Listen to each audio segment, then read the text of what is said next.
आज मैं आपको कोई खबर नहीं सुना रही हूँ। आज मैं आपको एक कहानी सुना रही हूँ। ये कहानी किसी फिल्म की नहीं है, लेकिन जब ये घट रही थी तब पूरी दुनिया को ऐसा ही लगा जैसे कोई डरावनी फिल्म जिंदगी के बीच चल रही हो। ये कहानी उस आदमी की है जिसने एक सुबह पूरी दुनिया की नींद तोड़ दी, और ये कहानी उस फैसले की है जिसमें अमेरिका ने तय किया कि अब ये आदमी जिंदा नहीं रह सकता।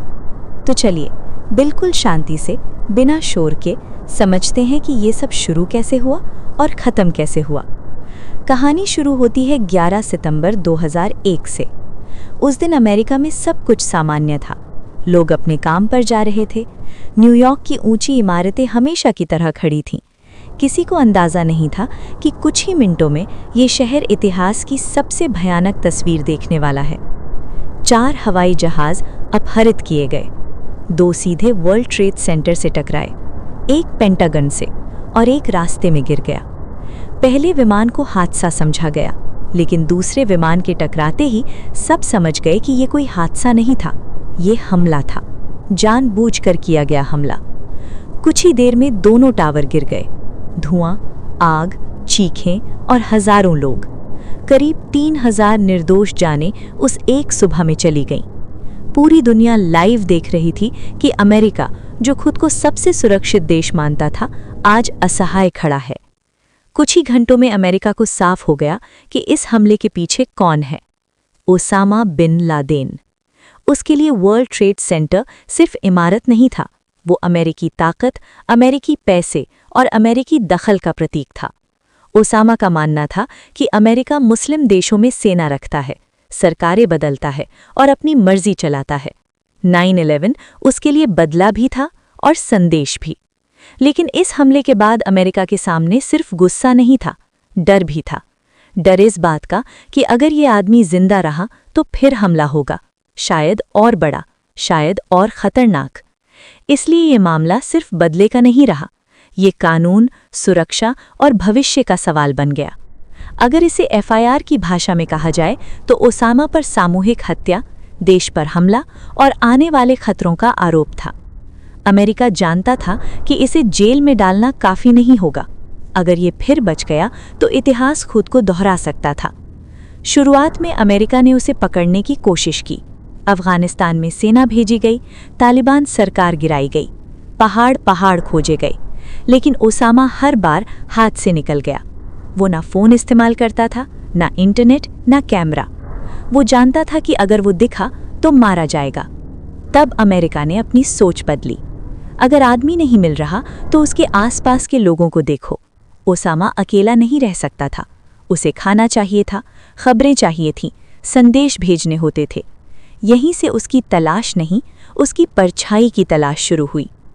एक आदमी जो बाहर जाता था, जो सामान लाता था, जो संदेश पहुंचाता था। वही आदमी अमेरिका को उस घर तक ले गया जहां ओसामा छुपा था। वो घर था पाकिस्तान के एबटाबाद में। 3 मंजिला घर, ऊंची दीवारें, कंटीले तार, कोई फ़ोन नहीं, कोई इंटरनेट नहीं, कूड़ा भी बाहर नहीं जाता था। अमेरिका को यकीन हो गया कि आदमी अंदर है। अब सवाल सिर्फ ये था कि कब। और फिर वो रात आई, 2 मई 2011। अमेरिका से 2 खास हेलीकॉप्टर उड़े। ये आम हेलीकॉप्टर नहीं थे, ये ऐसे बनाए गए थे कि रडार पर न दिखें, आवाज़ बहुत कम करें और अंधेरे में घुल जाएं। पाकिस्तान को इस मिशन की कोई जानकारी नहीं थी। हेलीकॉप्टर एबटाबाद पहुंचे। योजना ये थी कि एक हेलीकॉप्टर घर के अंदर उतरेगा और दूसरा बाहर सुरक्षा देगा। लेकिन जैसे ही पहला हेलीकॉप्टर नीचे आया, हवा का दबाव बदला और वो लड़खड़ा गया। वो पूरी तरह गिरा नहीं, लेकिन उसे वहीं छोड़ना पड़ा। उस पल भी मिशन नहीं रुका। सील टीम के कमांडो तुरंत बाहर निकले, चेहरे ढके हुए, हथियार हाथ में, आंखों में सिर्फ एक लक्ष्य। घर के अंदर कुल मिलाकर करीब 10 से 12 लोग थे, कुछ औरतें, कुछ बच्चे और कुछ हथियारबंद आदमी। नीचे की मंजिल साफ की गई, जो सामने आया उसे काबू में किया गया। फिर सीढ़ियाँ। दूसरी मंजिल पर ओसामा का बेटा मिला। उसने भागने की कोशिश की, वो वहीं मारा गया। अब टीम तीसरी मंजिल पर पहुंची। एक कमरा, दरवाज़ा आधा खुला, अंदर एक लंबा आदमी, दाढ़ी, सफ़ेद कपड़े। इस पल भी टीम को पूरा यकीन नहीं था, इसलिए पहचान 3 तरीकों से करनी थी: लंबाई, चलने का तरीका और चेहरा। जैसे ही वो आदमी पीछे हटा, एक औरत सामने आई और चिल्लाई। अब शक की कोई गुंजाइश नहीं थी। 2 गोलियां चली, एक सीने में, एक सिर में। ओसामा बिन लादेन वहीं गिर गया। उसका चेहरा CIA की फाइल से मिलाया गया, DNA सैंपल लिया गया, अमेरिका को मैसेज भेजा गया। कुछ देर बाद जवाब आया, टारगेट कंफर्म्ड। घर से सारे दस्तावेज, कंप्यूटर, हार्ड ड्राइव और डायरी इकट्ठा की गई। पूरी कार्रवाई करीब 40 मिनट में खत्म हो गई। वापसी में गिरे हुए हेलीकॉप्टर को वहीं नष्ट कर दिया गया ताकि कोई तकनीक बाहर न जाए। ओसामा की लाश हेलीकॉप्टर में रखी गई और टीम वापस निकल गई। कुछ घंटों बाद समुद्र में उसका अंतिम संस्कार किया गया ताकि उसकी कब्र किसी के लिए प्रतीक न बने।